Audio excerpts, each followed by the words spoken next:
Ku danna subscribe domin samun ingantattun bidiyoyin nishaɗantarwa a koda yaushe.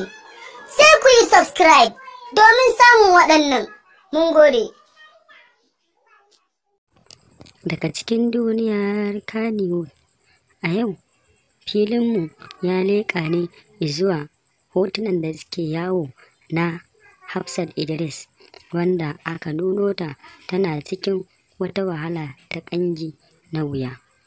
Jama'a da dama suna ta yin martani akan wannan hotuna waɗanda aka gansu a yanar gizo-gizo, musamman ma wanda suka fi yawo a cikin shafin nan na Instagram. Wannan dai jaruma wacce aka fi sani da Hafsat Idris Barauniya, ita ce jaruma wacce aka ce ta biyu a Kannywood, wacce ta fi kowace jaruma yin kwalliya da kwalisa.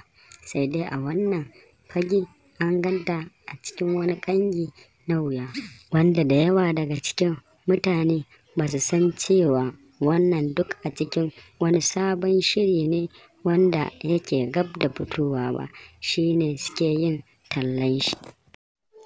Ku danna subscribe domin samun ingantattun bidiyoyin nishaɗantarwa a koda yaushe. Sai ku yi subscribe domin samun waɗannan. Mun gode.